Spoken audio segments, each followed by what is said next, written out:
My sister disabled the smoke alarms because noise hurt her feelings. When I dragged her out of the fire, she started. She had me arrested for assault. When I begged my parents to finally protect me, my mother whispered, "We just want peace in the house." So I stopped speaking. Last night, she sent me a photo of our old living room, blackened, gutted, captioned, "Do you feel better now?" My grandmother demanded I carry my dead grandfather's baby. She'd saved his frozen sperm for 40 years and said I needed to use it to get pregnant immediately and keep his legacy alive. My grandmother had always been obsessed with my grandfather, who died before I was born. She kept his clothes in their bedroom, set his place at dinner, and talked to his photographs like he was still alive. When I was young, I thought it was sweet how much she loved him. She'd tell me I had his eyes, his hands, his spirit. She said I was more his granddaughter than anyone else's because I carried his essence. I didn't understand why she'd make me sit in his old chair or wear his reading glasses until I turned 18 and she finally revealed her plan. That's when she took me to the basement freezer I'd never been allowed to open. "This freezer is full of dry ice and your grandfather's legacy," she said. 20 vials of his perfect sperm. She explained that she'd been waiting for the right vessel, someone who shared his bloodline but was young and pure enough to carry his seed properly. "He always wanted more children," she said. "You're going to make that dream come true." When I recoiled in horror, she gripped my shoulders. "Don't you understand? You get to bring him back. Part of him will walk this earth again, and you're the only one who can do it. Your eggs plus his sperm equals resurrection." She said already scheduled appointments at a fertility clinic that didn't ask questions. The first insemination was next week. I ran straight to my parents, but they already knew. "It's what he would have wanted," my mother said, not meeting my eyes. I packed a bag that night, but my grandmother had disabled my car and hidden the keys. When I tried walking to the bus station, my father followed in his truck and brought me home. "Where would you even go?" he asked. "She'll find you anywhere." I called the police, but what could I say that didn't sound insane? The operator suggested family counseling. I tried destroying the freezer, but my grandmother had moved the vials to multiple locations. She showed me photos of mini fridges in her friends' houses, safety deposit boxes at different banks. 20 years of planning, she said. "You think I'd keep them all in one place?" The fertility clinic she'd chosen operated out of a strip mall. I went there alone planning to tell them everything. But the doctor was her old friend from nursing school. "Your grandmother explained your nervousness," he said, patting my hand. "It's natural to be scared about pregnancy, but family is everything." I realized she'd built an entire network to trap me. 3 days before the appointment, I faked appendicitis to get to the hospital, but she came with me. When I tried to tell the nurses, she explained I had anxiety about trying for a baby, and they nodded sympathetically. Every escape route led back to her. She'd made me invisible to anyone who might help. The night before the clinic appointment, I barricaded my door with furniture. She pounded on it, screaming that I was keeping my grandfather waiting. I could hear her dragging something heavy down the hallway. She'd brought her portable freezer to my door, sobbing about how the samples might thaw if I didn't come out immediately. I've kept him alive in there," she wailed. 40 years of paying for storage, checking temperatures, protecting his future. You think you can destroy that with a locked door?" The pounding stopped. Then I heard drilling. She was removing my door from its hinges while crooning my grandfather's favorite song. I went to my window but she'd nailed boards across the outside while I slept. The room had become a cage.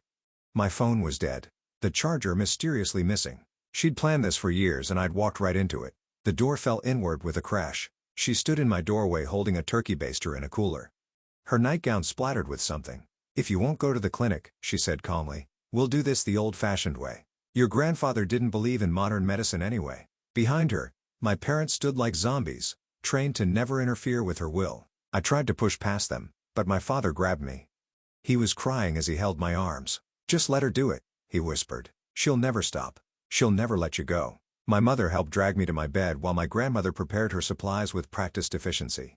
"I was a nurse before I met your grandfather," she said, drawing the thawed sperm into a syringe. "I could get you pregnant in my sleep." She approached with the syringe like it was a sacred ritual. "Your grandfather was the only man who ever mattered. I'm not waiting one more minute for his dreams to come true." I thrashed, but my parents held me down. My grandmother pushed my legs apart with clinical detachment. She kissed the vial like a holy relic. "You're coming back to me now, sweetheart." She positioned the syringe between my legs. My mother turned her face away, but kept her grip on my ankles. The room spun. The last thing I saw before I passed out was my grandmother preparing her turkey baster, finally ready to resurrect the dead. I woke up on my bed, still dressed, with sunlight streaming through the gaps in the boarded windows. My body ached from struggling against my parents' grip. The memory of last night crashed over me like ice water. My grandmother, the syringe, The turkey baster. I shot upright, checking myself frantically. Everything seemed normal. Had she actually done it? Had I escaped somehow? My bedroom door hung crooked on its hinges. The furniture I'd used as a barricade lay scattered across the floor. On my nightstand sat a glass of orange juice and a note in my grandmother's spidery handwriting. "Drink this, sweetheart. You need your vitamins now." I stumbled to my feet, legs shaking. The house was eerily quiet. Through my doorway, I could see the hallway stretching toward the stairs. No sign of my family. I crept forward, avoiding the creaky floorboard near my dresser. In the kitchen, my grandmother hummed while scrambling eggs. She wore her favorite apron, the one with embroidered roses that my grandfather had given her. My parents sat at the table, staring at their coffee cups like they held the secrets of the universe. My grandmother turned when she heard my footsteps. Her face lit up with a joy that made my skin crawl. She rushed over and placed both hands on my stomach, pressing gently. "How are we feeling this morning? Any nausea? That's perfectly normal in early pregnancy." She guided me to a chair before I could pull away. "I made your grandfather's favorite breakfast. He always said eggs were brain food for babies." I pushed the plate away. My father's jaw tightened, but he said nothing. My mother traced patterns in her coffee with a spoon, creating tiny whirlpools that went nowhere. "I need to use the bathroom," I said. My grandmother's smile never wavered. "Of course, dear. But don't lock the door. We wouldn't want you fainting and hitting your head, not in your condition." I walked slowly, testing my body for any sign of what she might have done while I was unconscious. In the bathroom, I found the pregnancy tests she'd already laid out on the counter. 5 different brands, all still in their boxes. A sticky note on the mirror read, "Test every morning until we see those beautiful 2 lines." I splashed cold water on my face, trying to think. The bathroom window was painted shut, had been for years. Even if I broke it, the drop to the concrete patio would hurt. Maybe hurt the baby she thought was already growing inside me. The baby. My grandfather's baby. The thought made me gag. I returned to find my grandmother had pulled out photo albums. She patted the seat beside her on the couch. "Come look at your grandfather when he was young. See if you can spot the family resemblance." The photos showed a man I'd never met frozen in time. Him in his Navy uniform. Him holding my infant mother. Him standing beside the old Buick he'd restored. In every picture, my grandmother stood beside him, clutching his arm like she was afraid he'd float away. "He had the most beautiful hands," she said, tracing his image with one finger. "Surgeon's hands," I always said. "Just like yours." She grabbed my wrist, comparing my fingers to the man in the photograph. "Perfect match. That baby will have his hands too." I yanked away. "There is no baby." Her smile turned pitying. "Not yet, but there will be. I made sure of that last night." My stomach dropped. "What did you do? What needed to be done? You were so upset fighting like that. I couldn't risk you hurting yourself or damaging the samples, so I gave you something to help you sleep, just a little sedative in your dinner, then I could work without all that thrashing."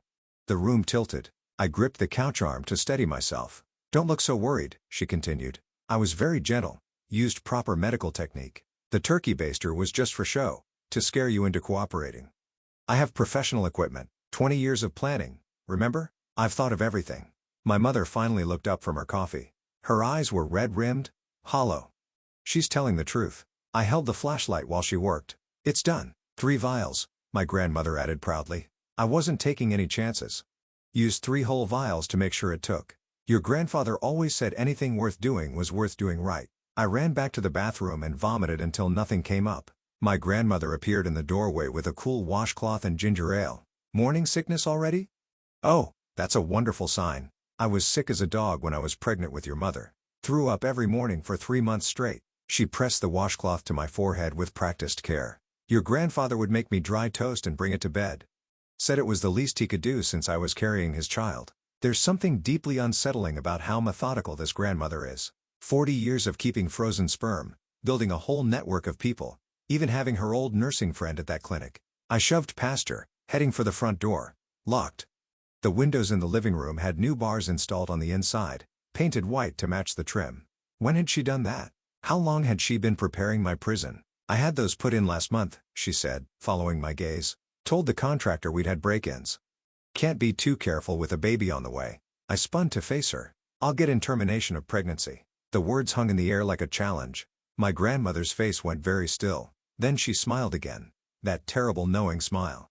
"No, you won't. Every clinic in a 100-mile radius has your photo. I told them you're my mentally ill granddaughter who has delusions about being pregnant. Said you've been trying to get unnecessary procedures. They were very understanding." Gave me their word they'd call me if you showed up. She pulled out her phone, scrolling through emails. See? Responses from every single one. They're so grateful when family members take an active role in their loved one's care. I sank onto the couch. She thought of everything. 20 years of planning, she'd said. 20 years of waiting for me to be old enough to carry her dead husband's child. Why me? I whispered. Why not my mother? Why not do this years ago? My grandmother sat beside me, smoothing my hair like she used to when I was small. Your mother was never right for it. Too much of her father in her, not enough of mine. But you. From the moment you were born, I knew. You had his eyes immediately, that same gray-blue like storm clouds, and as you grew, it only became clearer. The way you held your pencil, the way you laughed, even your walk, all him. She pulled out another photo album, this one full of pictures of me through the years. Next to each one, she'd placed a corresponding photo of my grandfather at a similar age. The resemblance was unsettling. I've been preparing you without you knowing it. The vitamins I've been giving you since you were 12, prenatal, building up your body for this moment. The family medical history I had you fill out last year. Genetic screening, everything has been leading to this. My father stood abruptly, his chair scraping against the floor. He walked to the window and stared out through the bars. His shoulders shook silently. Don't mind him, my grandmother said. He's emotional about becoming a grandfather even if it is in an unconventional way. It's sick, I said. You're sick. This whole thing is insane. She patted my knee.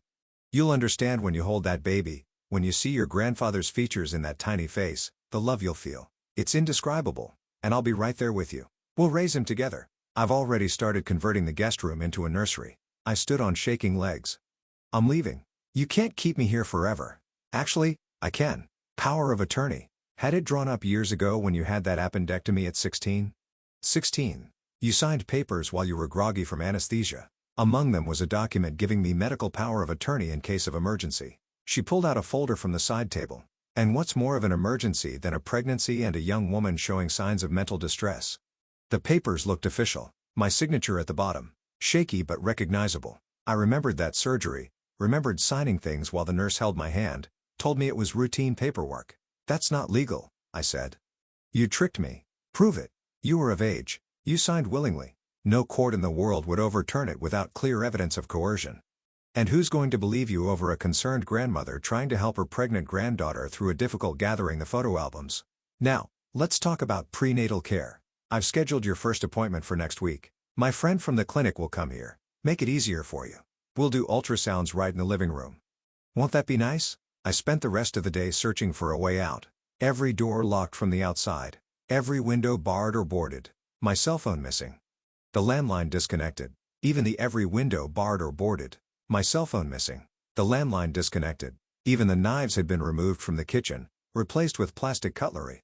My grandmother shadowed my every move, chattering about baby names and nursery themes. Your grandfather always liked traditional names. James for a boy, after his father. Elizabeth for a girl, after his mother. Though I suppose we'll know it's a boy, won't we?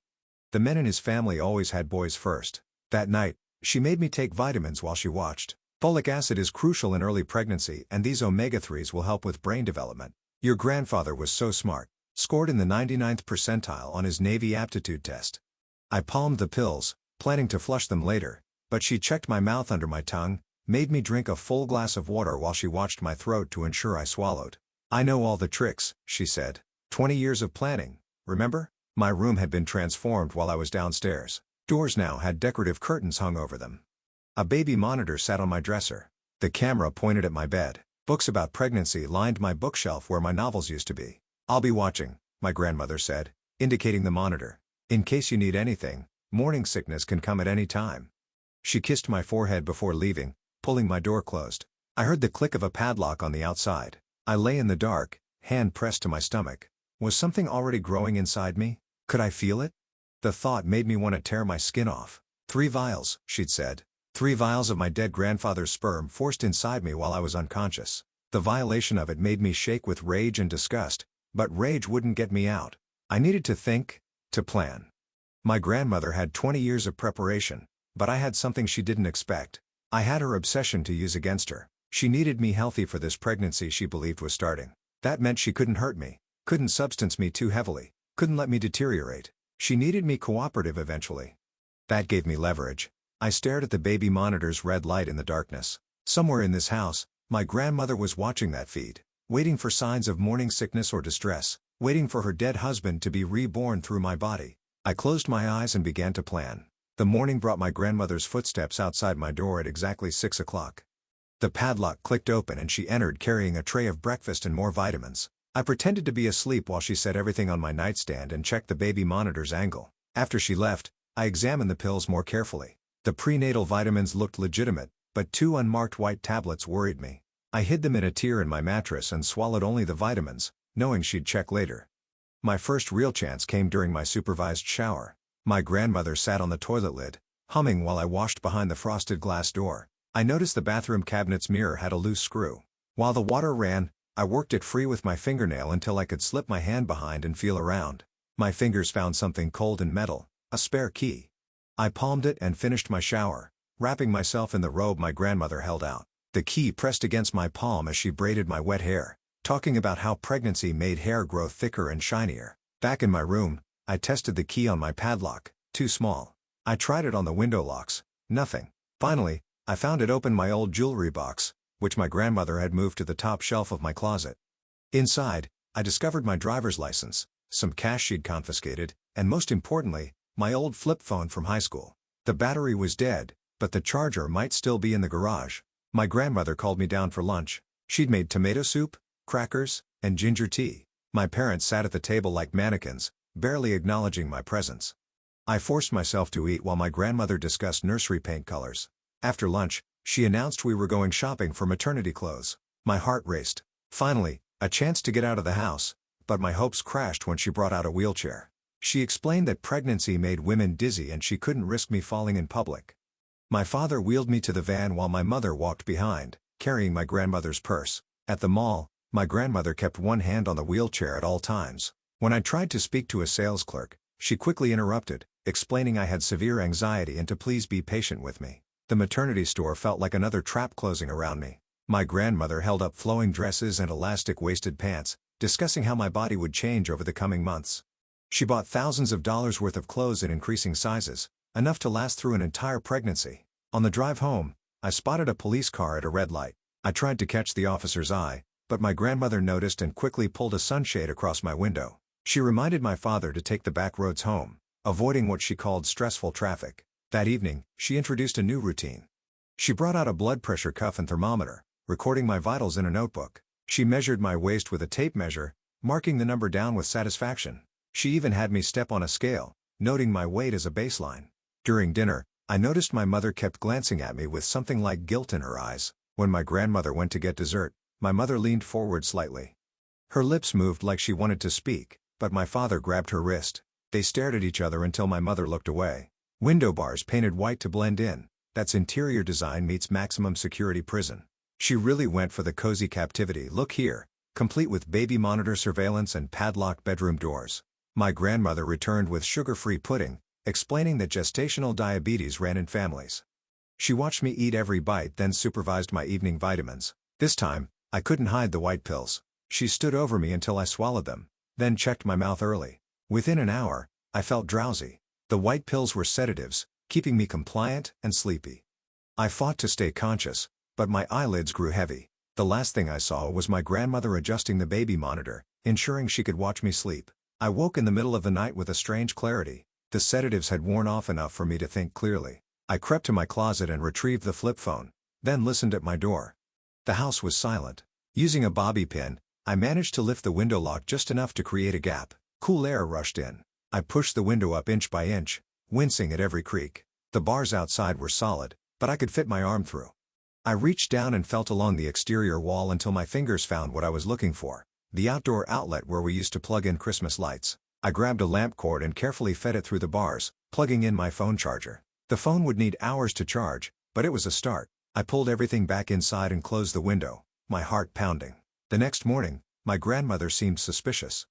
She checked my pupils, felt my forehead, and asked if I'd slept well. I acted groggy from the sedatives, which seemed to satisfy her. She mentioned that the doctor would visit tomorrow for my first prenatal checkup. During breakfast, she pulled out a new addition to her collection, a fetal Doppler monitor. She explained she'd be checking for a heartbeat soon, probably within the next few weeks.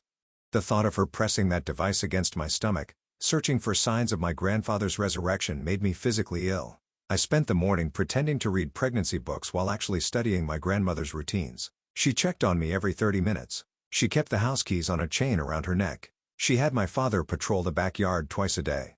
Every detail mattered. After lunch, she decided I needed fresh air and exercise. She walked me around the backyard like a prisoner, pointing out where she planned to put a swing set. The elderly neighbor, Mrs. Chen, waved from her garden.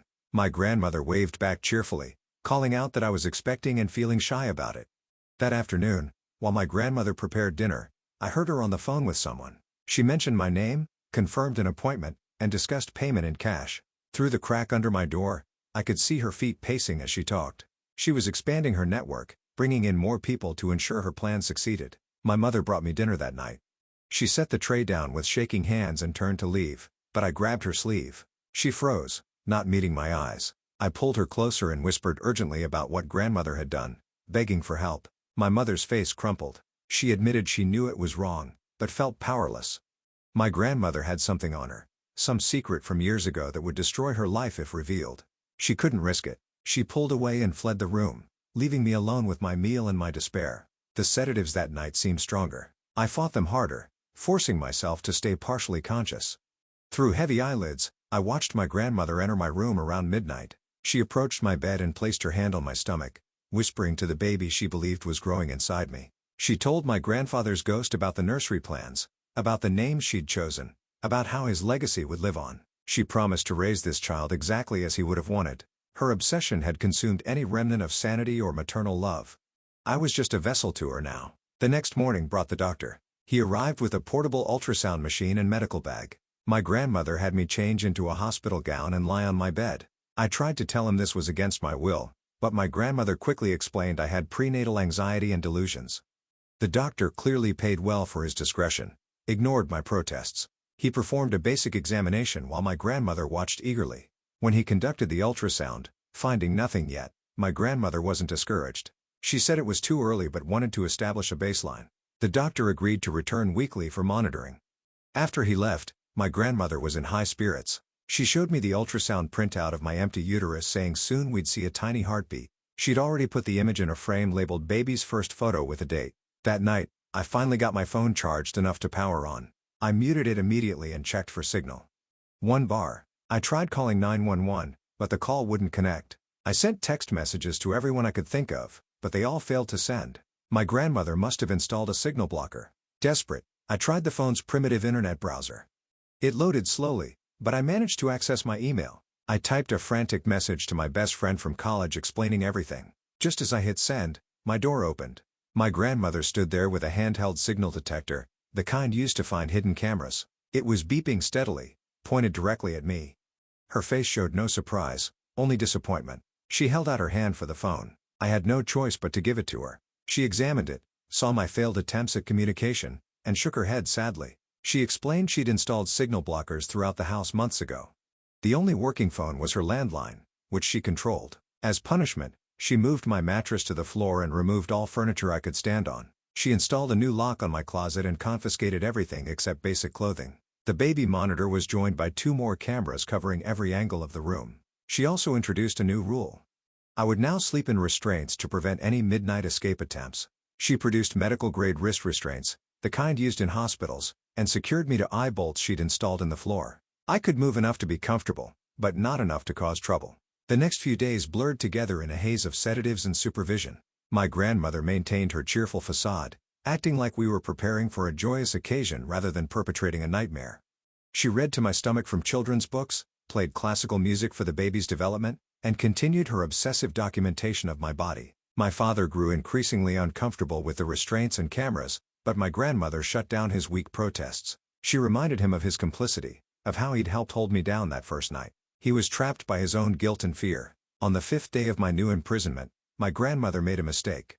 She left her notebook on the kitchen counter while answering the door. I glimpsed pages of meticulous notes about my cycle, my body temperature, optimal fertilization windows. She'd been tracking me for years without my knowledge. But more importantly, I saw a page titled Contingency Plans.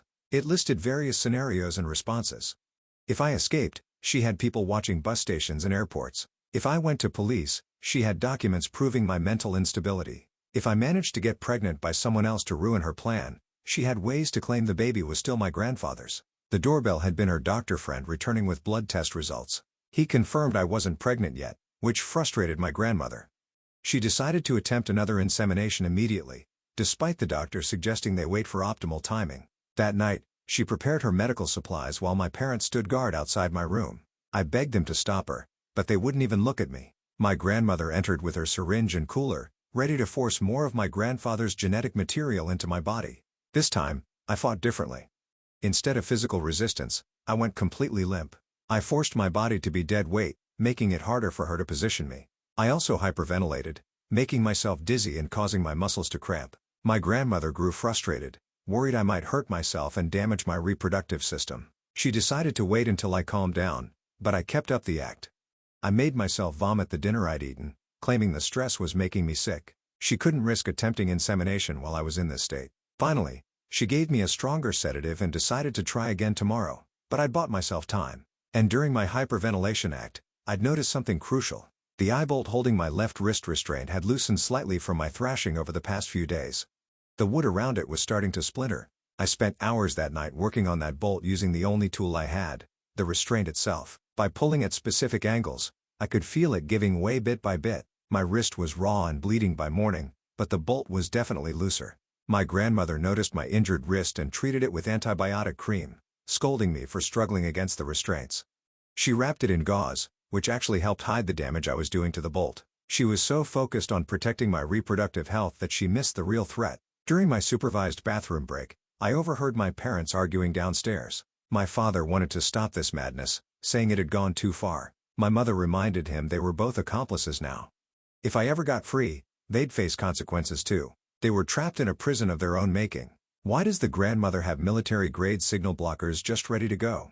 Was she planning this specific scenario for years? Or does she always prepare for hostage situations? The way she pulls out that signal detector right when the phone gets charged feels too convenient, like she was waiting for exactly this moment to happen. That afternoon, my grandmother announced she'd hired a private nurse to help monitor me. The woman would arrive tomorrow and stay in the guest room, the one not being converted to a nursery. This meant constant professional supervision and less chance of escape. I worked frantically on the bolt that night, ignoring the pain in my wrist. By dawn, I could pull it almost completely free, but I had to be strategic. If I escaped at the wrong time, I'd be caught immediately. I needed to wait for the perfect moment. The nurse arrived after breakfast. Catherine was a stern woman in her 50s who'd clearly done this kind of work before. My grandmother introduced me as her special needs granddaughter who required constant care during a difficult pregnancy. Catherine accepted this without question, probably used to discretion in her private practice work. Catherine took over my medical monitoring with cold efficiency. She drew blood, checked my vitals, and examined my injured wrist. She noted the damage in her chart but said nothing. She was being paid not to ask questions. My grandmother seemed relieved to have professional help. She spent the morning showing Catherine around, explaining my condition, and the importance of maintaining strict routines. Catherine nodded along, absorbing every detail of my captivity. That night brought a new horror. Catherine prepared in 4-line, explaining she'd be administering nutrients and hormones to optimize my body for pregnancy. I realized my grandmother was escalating her medical interventions using her nurse friend to turn me into a perfect incubator. As the fourth dripped into my arm, I felt my hope slipping away. The bolt was loose, but with Catherine watching, when would I ever get the chance to use it? My grandmother had thought of everything, planned for every contingency. 20 years of obsession had built the perfect trap. But then I noticed something. Catherine had a routine too. She checked on me every 2 hours during the night, like clockwork. Between 2 and 4 in the morning, she took a longer break, probably sleeping. That was my window. I spent the next day memorizing every sound in the house. The creak of the third stair, the squeak of the kitchen door, of the refrigerator. I needed to navigate in complete darkness and silence. My grandmother visited that evening with photo albums again. This time, she showed me pictures of my grandfather's childhood home, explaining how she'd saved money to buy it back. That's where we'd raised the baby, she said. In the same rooms where my grandfather had played as a child. The sedatives that night seemed lighter. Maybe Catherine had adjusted the dose or maybe I was building tolerance. Either way, I stayed conscious enough to watch the clock. At 2:15 a.m., I heard Catherine's footsteps fade toward the guest room. I waited another 15 minutes to be sure, then began working the bolt free. It came loose with a soft pop that sounded like thunder in the silence. My left hand was free. I used it to unbuckle the right restraint. my fingers clumsy from hours of restricted blood flow. Finally free, I stood on shaking legs. The fourth line was still in my arm. I carefully removed it, pressing gauze against the puncture to stop any bleeding that might leave a trail. Every movement felt too loud, too obvious. I crept to my door and listened. Nothing. The padlock was on the outside, but I'd noticed the door frame was old wood. Using the metal bolt I'd freed, I worked at the screws holding the lock plate. Years of paint made them stiff, but desperation gave me strength. One screw came free, then another. The lock plate hung by a single screw now. I paused, listening for any sign I'd been heard. The house remained silent. I worked the final screw until the plate fell away, catching it before it could clatter to the floor. My door swung open silently. The hallway stretched before me, dark and full of obstacles. I knew my grandmother's room was at the end, my parents' room beside it. Catherine was in the guest room downstairs. I had to pass them all to reach freedom.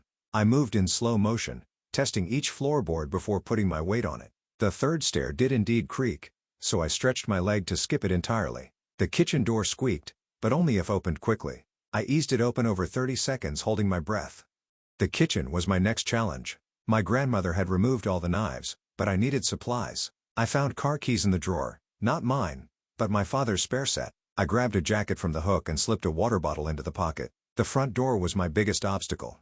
It had multiple locks and an alarm system, but I'd watched my grandmother disable it every morning and knew the code. My grandfather's birthday. I punched it in with trembling fingers and heard the soft beep of success. I unlocked each deadbolt slowly, wincing at every click. Finally, the door was open. Cool night air hit my face like freedom itself.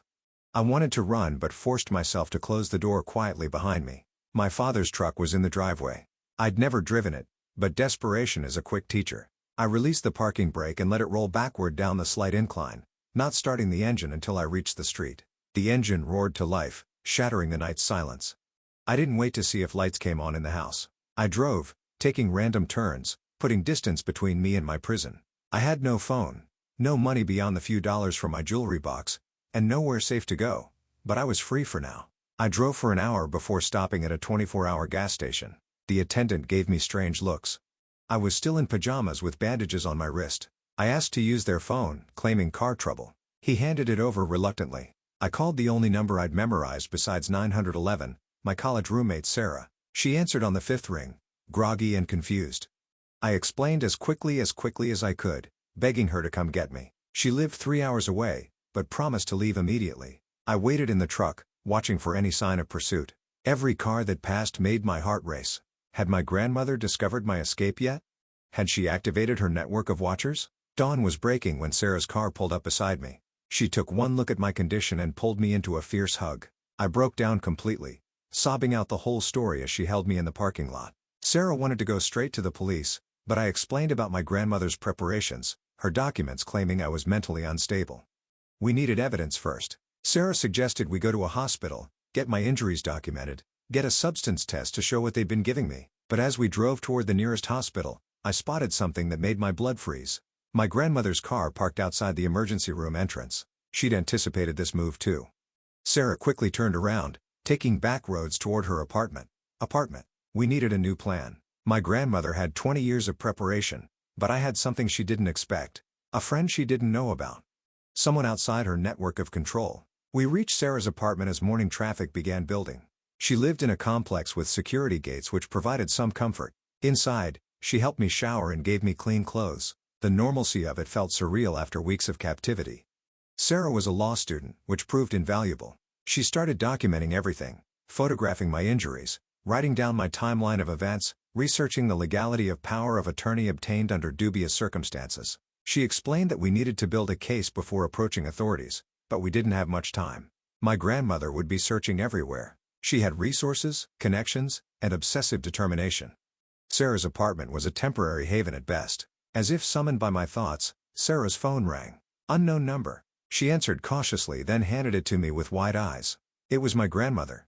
She spoke calmly, asking if I was safe, saying she was worried sick. She claimed I'd had an episode, that I'd forgotten to take my medication, that everyone was looking for me. She promised if I came home we could work everything out. No more restraints, no more locks. Just family taking care of family. I hung up without responding. The fact that she'd found Sarah's number so quickly meant she was already tracing my connections. We had to move fast. Sarah suggested we drive to the city where her law school was located. She had a professor who specialized in family law and abuse cases. He might know how to navigate my grandmother's web of preparations. It was a 2-hour drive, but staying put felt more dangerous. We packed quickly, Sarah grabbing legal textbooks and her laptop. As we loaded her car, I noticed a van parked across the street that hadn't been there before. My paranoia might have been justified. It looked like the type of vehicle my grandmother's medical friends might use. We left through the back exit of the complex, Sarah taking a circuitous route to the highway. She kept checking the mirrors while I watched for any signs of pursuit. The normal world passed by outside. People heading to work, living their ordinary lives, unaware of the nightmare I was fleeing. Halfway to the city, Sarah's phone rang again. This time it was my mother. Sarah put it on speaker at my nod. My mother was crying, begging me to come home. She swore they just wanted to help me, that my grandmother was beside herself with worry. She claimed I wasn't well, that I needed my medication, that I was putting myself and the baby at risk, the baby that didn't exist, the medication that kept me sedated, the help that was actually imprisonment. I told my mother I was never coming back and ended the call. Sarah immediately turned off her phone's location services, realizing they might be tracking us. Sarah's law school connections coming in clutch while Grandma's already tracking down phone numbers like some kind of twisted detective? That's when you know your escape plan needs an escape plan from the escape plan. We reached the law school by noon. Sarah's professor, Dr. Gutierrez, agreed to see us immediately after hearing the urgency in her voice. His office was cluttered with books and case files, the walls covered in degrees and certifications. He listened to my story without interruption, occasionally jotting notes. When I finished, he leaned back with a grave expression. He explained that cases like mine were more common than people realized, family members using medical authority to control relatives. The key was proving coercion and documenting the abuse. My grandmother's preparations actually worked in my favor in one way. They showed premeditation. He made calls to colleagues while Sarah and I waited. Within an hour, he'd arranged for several things. A restraining order hearing for the next morning, a psychiatric evaluation to counter any claims of mental illness, and a safe house for me to stay in that night. The safe house was a nondescript apartment used for domestic violence victims. The address wasn't publicly listed, and security cameras covered every entrance. For the first time in weeks, I felt marginally safe. Sarah stayed with me, working on her laptop to compile our evidence. That evening, we watched the news and saw my face. My grandmother had reported me missing, claiming I was a vulnerable adult who disappeared without her medication. The report mentioned I might be confused or disoriented and asked anyone who saw me to call immediately. Dr. Gutierrez called to warn us this was expected. My grandmother was trying to control the narrative, painting herself as the concerned caregiver. Tomorrow's hearing would be crucial. I needed to present as calm, rational, and credible despite everything I'd endured. I barely slept that night, starting at every sound. Sarah stayed awake with me reviewing possible questions for court. She'd found similar cases online where family members had used medical power of attorney for control. Some had won their freedom, others hadn't.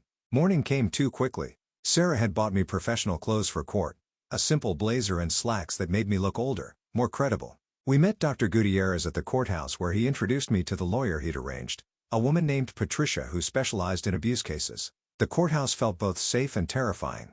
Security guards and metal detectors meant my grandmother couldn't physically reach me, but legal proceedings meant facing her again. Patricia explained the process.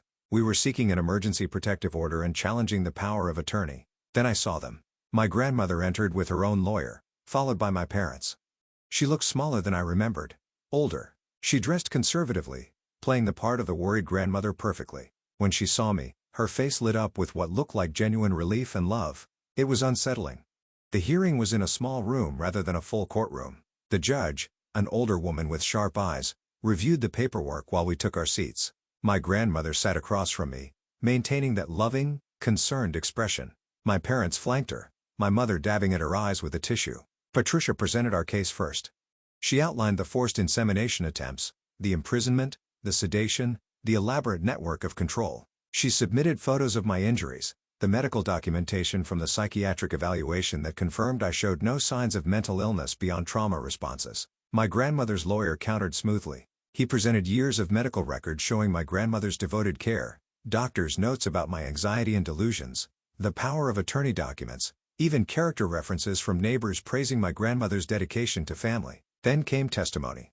I took the stand first, Patricia guiding me through my story. I kept my voice steady, focusing on facts rather than emotions. I described the freezer, the syringes, the restraints. The judge listened intently, occasionally asking clarifying questions. Cross-examination was harder. My grandmother's lawyer questioned why I'd never reported this before, why I'd lived with her so long if she was abusive, why there was no physical evidence of the insemination attempts. He suggested I was confused, possibly influenced by my friend, definitely in need of family support. My grandmother testified next. She was brilliant. She admitted to being overprotective, maybe too controlling, but only out of love.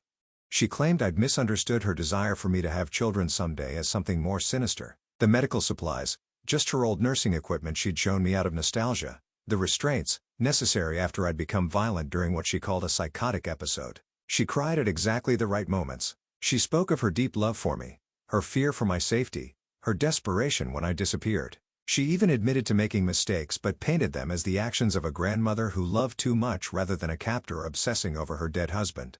My parents supported her story. They testified about my recent behavioral changes and paranoid delusions. My father mentioned finding me talking to myself, planning elaborate escapes from imaginary threats. My mother described my refusal to take prescribed medication, my aggressive outbursts, all lies, but delivered with convincing emotion. The judge called a recess. Patricia said it was going better than expected but warned me judges were often reluctant to restrict family access without overwhelming evidence. The photos helped but my grandmother's counter-narrative was strong.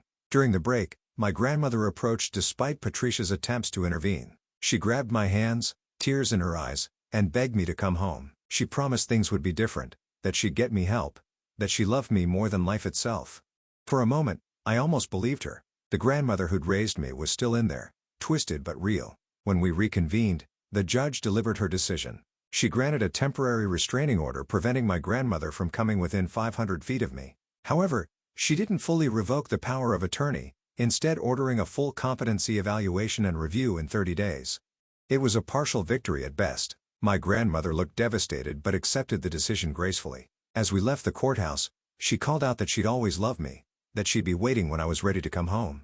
My parents followed her, my mother shooting me one last pleading look. Outside? Outside? Patricia explained our next steps.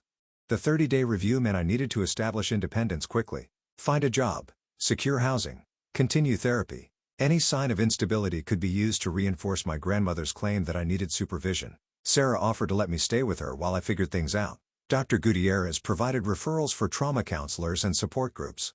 Patricia said she'd work on fully dissolving the power of attorney before the review. I had a team now, people who believed me. But as we drove away from the courthouse, I couldn't shake the feeling that this wasn't over. My grandmother had planned for 20 years. She wouldn't give up after one legal setback. She'd find another way, another angle. The restraining order was just paper, and paper couldn't stop obsession. That night in Sarah's apartment, I finally felt the full weight of my freedom. No cameras watching, no locks on the doors, no forced medications. I could walk outside whenever I wanted. The simple acts of choosing my own meals and deciding when to sleep felt revolutionary, but freedom came with its own challenges. I had no money, no job history, no references who weren't connected to my grandmother. My education had been controlled and limited. I was starting life over at an age when most people were established. The task felt overwhelming. Sarah helped me create a resume, padding my limited experience with volunteer work I'd done under my grandmother's supervision. We applied for jobs online, focusing on entry-level positions that didn't require extensive background checks. I needed income fast to prove independence. 3 days later, my grandmother made her next move. A package arrived at Sarah's apartment addressed to me. Inside was a baby blanket, hand-knitted in soft yellow yarn. A note in my grandmother's handwriting said simply, "For when you're ready. All my love, Grandma." It was a message. She still believed I was pregnant or would be. The restraining order hadn't changed her fundamental delusion. If anything, it might have reinforced her belief that I was acting irrationally due to pregnancy hormones. The blanket was both a threat and a promise. She wasn't giving up. I started therapy with Dr. Snow, a specialist in family trauma and coercive control. She helped me understand that my grandmother's behavior stemmed from complicated grief and mental illness, not from love. The obsession with resurrection through pregnancy was her way of denying my grandfather's death, frozen in time like his sperm. Dr. Snow also helped me recognize the extent of the conditioning I'd endured. Years of subtle preparation had made me doubt my own perceptions. Even free, I found myself taking prenatal vitamins out of habit before remembering I didn't need them. Deprogramming would take time. A week into my freedom, I got a job at a bookstore. The manager, an older woman named Joan, didn't ask too many questions about my sparse resume. The work was simple but satisfying. Stocking shelves, running the register, recommending books to customers. It felt like rejoining the world. Sarah accompanied me to find an apartment. We looked at tiny studios I could barely afford, but each one represented independence. I settled on a fourth-floor walk-up with good locks and a fire escape. Really curious why the grandmother sent a hand-knitted baby blanket 3 days after losing in court. That's such a specific choice when she could have tried calling lawyers or filing appeals instead. It was cramped and dingy, but it was mine. The 30-day review approached quickly. Patricia prepared me extensively, gathering documentation of my employment, housing, and mental health treatment. We practiced potential questions, anticipating how my grandmother might try to undermine my progress. My grandmother had been busy too. Private investigators had been asking my neighbors questions. Someone had called my employer claiming to be checking references, probing for any signs of instability. She was building a case of her own. The review hearing was more formal than the first. This time, we were in a proper courtroom with a different judge, an older man who seemed less sympathetic to my situation. My grandmother had brought more supporters. Family friends who testified about her character and my supposed issues. The proceedings felt like a trial of my sanity. Every aspect of my life was scrutinized. Why had I chosen such a small apartment? Was I eating properly? Taking care of myself? The judge questioned why I'd cut off all family contact instead of trying to work things out. My grandmother presented new evidence. Security footage of me looking disheveled at the gas station the night I escaped. Testimony from Catherine about my erratic behavior during captivity. Even a statement from a distant relative claiming I'd always been troubled, but Patricia had evidence too. My employer testified that I was reliable and competent. Dr. Snow explained how my behavior was consistent with trauma responses, not mental illness. Sarah described the night I'd arrived at her apartment and the injuries I'd sustained. The most powerful moment came when Patricia introduced evidence we'd discovered through subpoena, my grandmother's financial records showing thousands spent on fertility treatments over the years, payments to doctors willing to perform ethically questionable procedures, and receipts for medical equipment no normal grandmother would need. The judge deliberated for what felt like hours. When he returned, his expression was unreadable. He revoked the power of attorney completely, stating that regardless of my mental state, I was an adult capable of making my own decisions. The restraining order would remain in place indefinitely. My grandmother's composure finally cracked. She stood up shouting that I was making a terrible mistake, that I was throwing away my grandfather's legacy. Court officers had to restrain her as she begged me to reconsider, to think about the family I was destroying. My parents let her out, both of them crying. I'd won. Legally, I was free. But standing in that courtroom watching my family fall apart, victory felt hollow. They were still my family, twisted and broken as those relationships had become. Part of me mourned for the grandmother who'd raised me even as I celebrated freedom from what she'd become. Patricia warned me to stay vigilant. Legal victories didn't always translate to real-world safety. My grandmother might respect the restraining order or she might not. Obsession didn't always follow legal boundaries. I needed to be careful, maybe for the rest of my life. I threw myself into building my new life. Work at the bookstore expanded to full-time. I made friends with co-workers and regular customers. Therapy continued weekly, slowly untangling years of manipulation. Some days were harder than others, but forward momentum kept me going. 6 weeks after the hearing, I saw my mother at a grocery store. She was alone, looking older and sadder than I remembered. We made eye contact across the produce section. For a moment, I thought she might approach, but she simply nodded and walked away. It was acknowledgement and goodbye in one gesture. My apartment gradually became a home. I bought second-hand furniture and hung posters on the walls. I adopted a cat from the shelter, naming him Phoenix for both of our second chances. Life developed routines that were mine to choose, but reminders of my past surfaced unexpectedly. A customer at the bookstore mentioned freezing her eggs, and I had to excuse myself to breathe through a panic attack. Baby carriages made me anxious. Medical offices triggered fight or flight responses. Trauma had left invisible scars. 3 months into my freedom, the packages started again. Not to my apartment. My grandmother didn't have that address, but they appeared at my workplace, always without return addresses. Baby clothes, parenting books, prenatal vitamins, each one a reminder that she was still watching, still waiting. Joan helped me document everything and file police reports, but without direct threats or contact, there wasn't much they could do. The packages were creepy, but not illegal.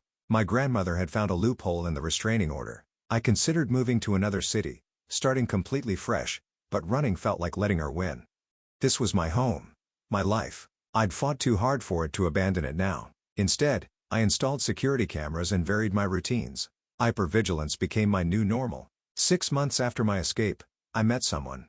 David was a regular customer who lingered to chat about books. He was patient and kind, never pushing when I was vague about my past. Our first date was coffee in a public place. My choice. He didn't question need for control and visibility. Telling him about my grandmother was terrifying. Who would believe such a story? But David listened without judgment, held my hand when I cried, and offered to walk me home when I felt unsafe. He didn't try to fix me or minimize my experience. He simply accepted my reality. The packages stopped for a while after David started spending nights at my apartment. Maybe my grandmother realized I was moving on, building a life she couldn't touch, or maybe she was planning something new. The silence felt more ominous than the packages. My first birthday in freedom was bittersweet. Sarah threw me a small party with friends from work and therapy group. David made a cake from scratch. It was everything a birthday should be. Chosen family celebrating another year of life. But I couldn't help remembering birthdays with my grandmother before the obsession consumed her. That night, I found a package on my doorstep. Not baby clothes this time, but a photo album. Pictures of me growing up, carefully curated to show only happy moments with my grandmother. The last page held a single photo.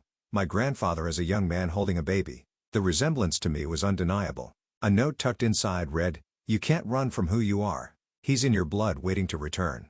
When you're ready to fulfill your destiny, I'll be here. All my love forever, Grandma." Grandma. I burned the album in my sink watching years of memories turn to ash, but I kept the note as evidence and a reminder. My grandmother would never stop believing in her delusion. I'd have to stay strong enough to resist it forever. The year anniversary of my escape arrived with another package at the bookstore. This time it contained a medical bracelet engraved with my name and the words "Grandfather's Legacy." Joan intercepted it before I could see it, but her worried expression told me everything. My grandmother was escalating again. David suggested we take a weekend trip out of town just to clear my head. We drove to a cabin his friend owned, 3 hours from the city. The distance felt like breathing room. We hiked during the day and played board games at night, pretending we were just a normal couple on a normal vacation. But Sunday morning, I woke to find David's car tires slashed. The cabin's owner called to ask if we'd given anyone the address. Someone had been calling, claiming to be family with an emergency. My grandmother's reach extended further than I'd imagined. We managed to get a tow back to the city, but the message was clear. There was nowhere I could go that she couldn't find me. David stayed calm throughout the ordeal, but I saw the worry in his eyes. He was beginning to understand the true scope of what I was dealing with. Back at my apartment, I found Sarah waiting outside my door. She'd received a visit from a woman claiming to be a social worker, asking questions about my mental health and living situation. The woman had no official identification and fled when Sarah threatened to call the police. Patricia advised me to document everything meticulously. The slashed tires, the fake social worker, the medical bracelet. It all painted a picture of escalating harassment. But without direct contact or explicit threats, legal options remained limited. The restraining order only covered physical proximity. I changed my routines again, taking different routes to work, shopping at different stores, but the hypervigilance was exhausting. I found myself checking over my shoulder constantly, startling at unexpected noises. Dr. Snow increased our sessions to twice weekly, concerned about the toll the renewed harassment was taking. 2 weeks later, my mother appeared at the bookstore. She didn't approach me directly, just browsed the shelves while shooting glances my way. When Joan asked if she needed help, she purchased a pregnancy guide and left. The message wasn't subtle. That night, I made a decision. I couldn't keep living in fear, couldn't keep letting my grandmother control my life from a distance. I needed to take back some power. With Patricia's guidance, I drafted a cease and desist letter formally demanding all contact and harassment stop immediately. Patricia warned it might provoke an escalation, but I was tired of being reactive. The letter was sent to my grandmother's house by certified mail requiring a signature. I wanted her to know I wasn't hiding anymore. The response came faster than expected. Within days, I received a letter from my grandmother's lawyer. She was petitioning for a wellness check, claiming she had evidence I was suffering from delusions and needed immediate psychiatric intervention. Phoenix the cat probably thinks his owner's family drama makes his shelter backstory look like a Disney movie. Slashed tires, fake social workers, and pregnancy guide power plays sound pretty wild for a bookstore employee's Tuesday. Attached were affidavits from her doctor friends all expressing concern about my deteriorating mental state. Patricia immediately filed a response, but the damage was done. 2 police officers arrived at my apartment for the wellness check. They were professional but thorough, asking about my medications, my support system, my mental health treatment. I remained calm, showed them my therapy records, my employment verification. They left satisfied, but the intrusion felt violating. My employer received a similar visit. Someone had reported concerns about an employee with mental health issues having access to cash registers and customer information. Joan defended me fiercely, but I could see the doubt creeping into my co-workers' eyes.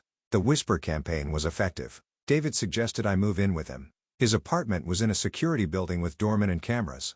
It felt like admitting defeat, but practicality won.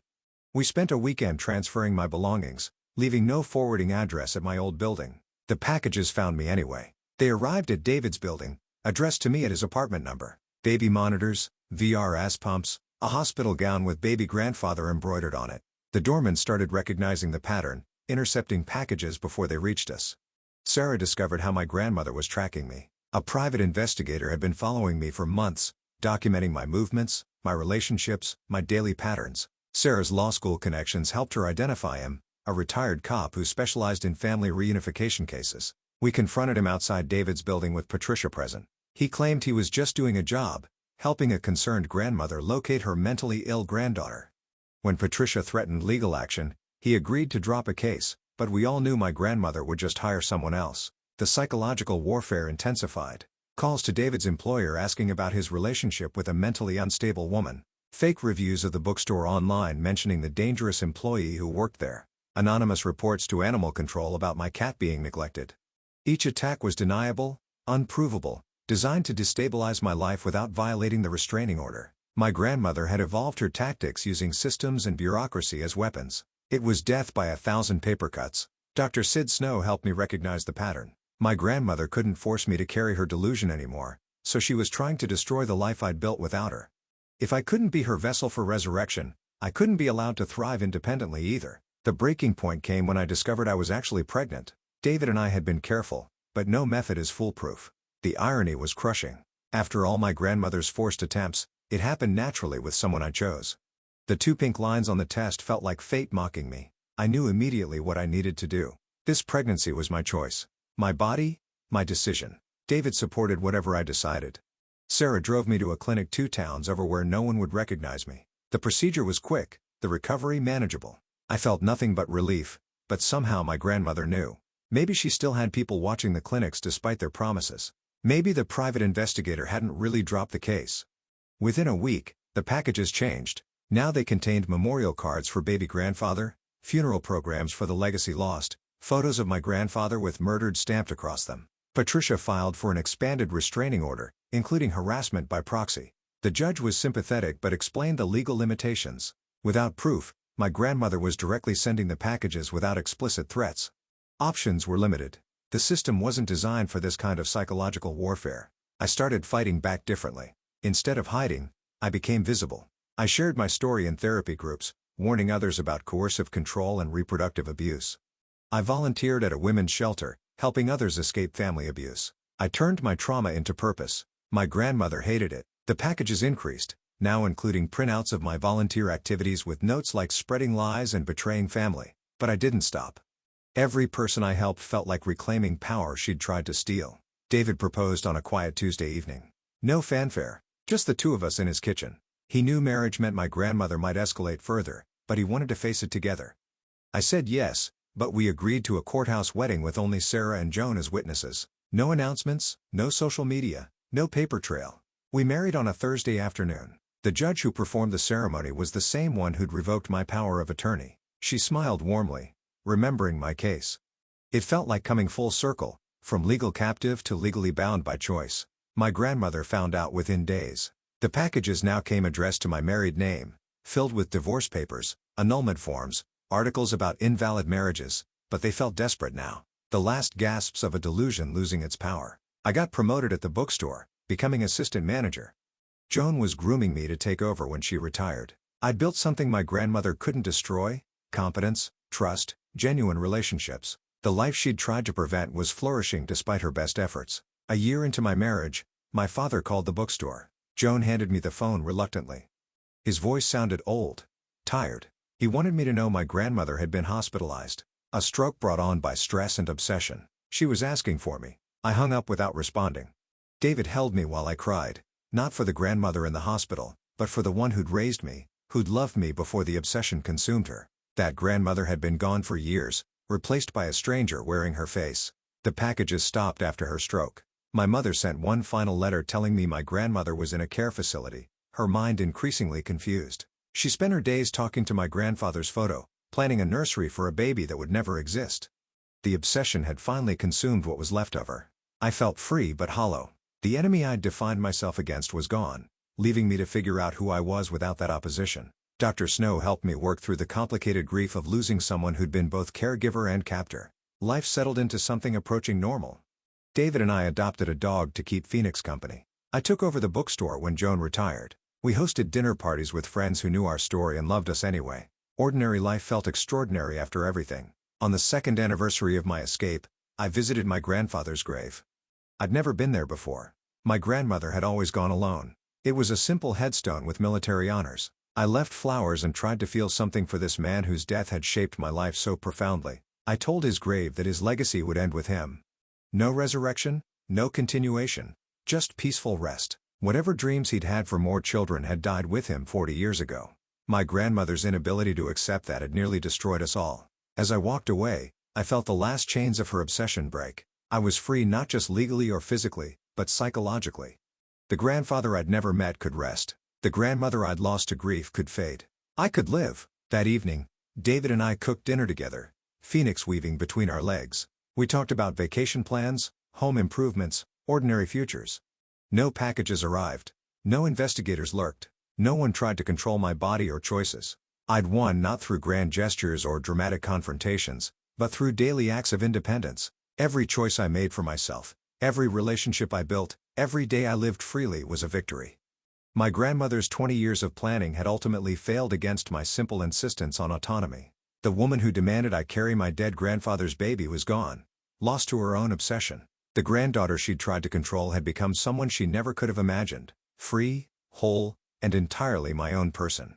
It wasn't the ending she'd planned, but it was the one I chose. Thanks for subscribe for more content like this.